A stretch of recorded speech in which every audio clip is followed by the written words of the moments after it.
Hola, buenos días y bienvenido al Morning Call del equipo de análisis de Bankinter del lunes 27 de marzo de 2023. Soy Ramón Forcada y voy a dar un repaso al mercado, un repaso rápido en un mercado que está francamente interesante. Lo más importante es que los ataques sobre los bancos parece que se está reconociendo que son irracionales, que no tienen demasiado sentido y que además no están justificados por nada de fondo, ¿no? Salvo aquello que sucedió con el SVB en Estados Unidos y algunos bancos regionales que pueden tener algunas posiciones de balance algo más delicadas de gestionar, pero nada más, nada que pueda afectar a la eurozona. En este sentido, el viernes Deutsche Bank, que llegó a caer durante la sesión un 15%, pues acabó cerrando un 8% abajo, pero en Nueva York cerró un 2,8% abajo y en el after hours, en el mercado fuera de hora, acabó incluso rebotando. Hoy muy probablemente experimentará subidas importantes, no solamente Deutsche, sino el resto de bancos europeos que se han visto contagiados por una situación que en nuestra opinión no tiene ningún sentido y que lo que genera son más bien oportunidades para comprar a precios mejores bancos europeos, que es lo que hemos venido sosteniendo desde hace tiempo, ¿no? Bueno, por centrarnos en la semana. ¿Qué es lo que tenemos esta semana? Pues tenemos una semana que probablemente vaya a enfocarse hacia la consolidación y la estabilización, porque lo importante lo tenemos al final de la semana. Jueves y viernes es cuando sacan tanto Alemania como la eurozona como Estados Unidos datos de inflación. En Alemania sale el jueves y la inflación alemana ya es dato de marzo, igual que la europea, no así la americana, que es el deflactor del consumo privado, que es el indicador, no es la inflación oficial, pero es el indicador de precios sobre el consumo privado que sigue en primer término o con especial interés la Fed para diseñar su política monetaria. O sea que es un indicador de precios de primera orden, pero no es la inflación. El caso es que el jueves tenemos la inflación alemana, que es así, es la inflación y es de marzo, y debería ser el primer dato que, como venimos defendiendo, ya será mejor, francamente mejor que los datos del año pasado. Es decir, a partir de marzo y hasta junio debería observarse en la eurozona datos de inflación que vayan mejorando mucho, que vayan disminuyendo mucho. ¿Por qué? Porque la inflación, cuando empezó a subir realmente en el año 22, fue a partir de marzo del 22, puesto que la invasión de Ucrania empezó el 24 de febrero. Y son los datos de marzo del 22 los que más pesan sobre la inflación acumulada desde entonces. Hasta el punto que en la eurozona, en marzo del 22, hubo una inflación que aportó 240 puntos básicos solamente en ese mes, es decir, 2,4% en un mes, que es una barbaridad. Y en el caso americano fue todavía más, fueron 300 puntos básicos, 3% en un solo mes, que es otra barbaridad. Y eso significa que los datos de marzo del año 23, aunque no fueran del todo buenos, serían francamente mejores que los datos de marzo del año pasado.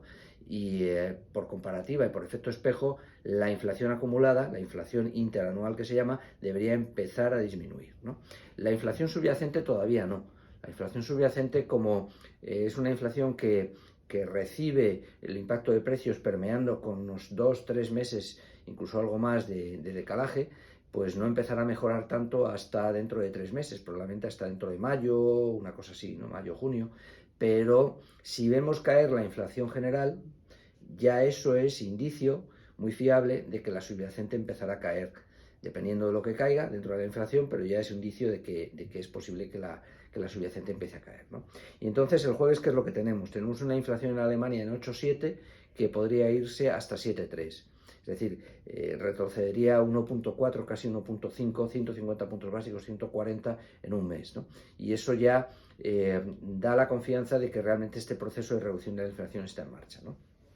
El viernes tenemos inflación en la eurozona y tenemos deflactor del consumo privado en Estados Unidos. Como he dicho, el deflactor americano es de febrero, por lo tanto no debería disminuir todavía mucho.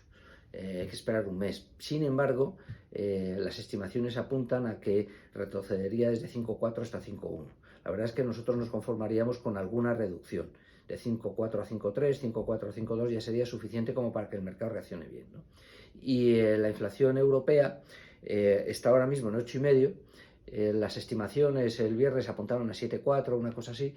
Ahora ya están en 7,2, o sea que sería de 8,5 a 7,2%, pero nuestras propias estimaciones están todavía más abajo. Nosotros creemos que puede hacer 6,9, 7,1, una cosa así. Y si esto sucede así, pues la verdad es que sería una noticia estupenda porque confirmaría que a partir de ahora, a partir de marzo, sí vamos a tener datos de inflación muy inferiores. Y eso va a proporcionar el argumento que necesitan los bancos centrales para ser mucho menos agresivos subiendo tipos. No hay reuniones de bancos centrales en cuanto a subidas de tipos en abril, y las siguientes ya son los días 3 y 4 de mayo para la Fed y para el BCE respectivamente. Hasta entonces tienen que replantearse qué es lo que van a hacer con la política monetaria, si van a seguir subiendo tipos y ser igual de agresivos que hasta ahora o no, porque lo que realmente deberían hacer es empezar a suavizar bastante incluso el mensaje. De hecho, durante el fin de semana ya salió un consejero de la Fed, que es Cascari, diciendo que esto tiene consecuencias, las subidas de tipos, que como hemos visto, que hay turbulencias en los bancos y que probablemente, si la inflación lo permite, pues los tipos actuales sean los máximos que veríamos. Ha venido a decir una cosa así. Es decir, están reenfocando ya su mensaje a ser bastante más dovish, a ser bastante más suaves por si acaso, porque aquí hay dos funciones por parte de los bancos centrales. Una es combatir la inflación subiendo tipos, y otra es supervisar los bancos para que la solvencia y la liquidez sean las adecuadas.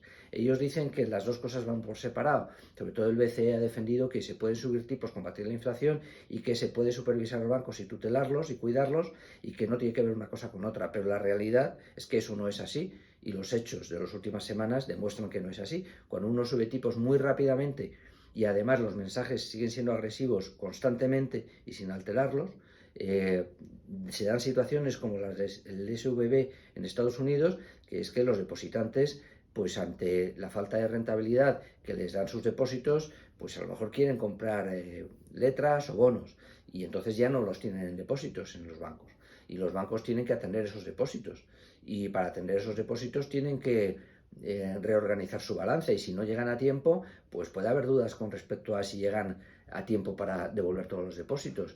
Y dependiendo de cómo tenga la estructura de balance, si la tiene muy delicada, como en el caso del SVB, puede haber problemas. Y hoy lo que se evalúa en los bancos no es tanto la solvencia, sino la liquidez. Y por tanto, están equivocados los bancos centrales y particularmente el BCE, en nuestra opinión, cuando dicen que una cosa es la política monetaria, que va dirigida a combatir la inflación y que la pueden seguir implementando como hasta ahora, sin que pase nada en la otra parte de la política macroprudencial, que es la supervisión de los bancos, porque sí influye una sobre otra. Y de esto se tienen que dar cuenta, tienen tiempo hasta las reuniones de mayo, afortunadamente, pero probablemente lo que vamos a tener al final es una actitud, un enfoque y unos movimientos por parte de bancos centrales mucho menos agresivos de los que venían aplicando, y de los que hubieran aplicado si no hubiera pasado esto en el SVB o en el Credit Suisse, ¿no? Y por lo tanto, lo que nosotros sí tenemos claro es que esto no es una crisis bancaria global, que no deberían estar afectados en absoluto los bancos europeos, y que los bancos centrales van a tener que ser mucho más suaves de lo que pensaban ser. Y además la inflación les va a dar los argumentos para hacerlo. Por lo tanto, esta semana debería ser una semana de lunes a miércoles de consolidar, incluso rebotar un poco. Jueves, viernes, si salen bien las inflaciones, seguir rebotando, y eso dar un vuelco a la situación a mejor en cuanto a bolsas y bonos ya de cara a las próximas semanas, de manera que se puede empezar a pensar que esto ha sido un susto que ha sido superado con cierta rapidez, y que tenemos que seguir mirando el ciclo expansivo que viene para finales del 23, 24 y 25, y que es ahí donde hay que posicionarse, como nosotros insistimos en la estrategia de inversión que hemos publicado precisamente el viernes, en la que insistimos en aspectos tan básicos como que esto no es una crisis global de bancos, que la inflación va a ceder más rápidamente a partir de ahora, y que los bancos centrales van a tener que ser bastante más suaves, ¿no? Y nada más, gracias, buenos días y buena suerte.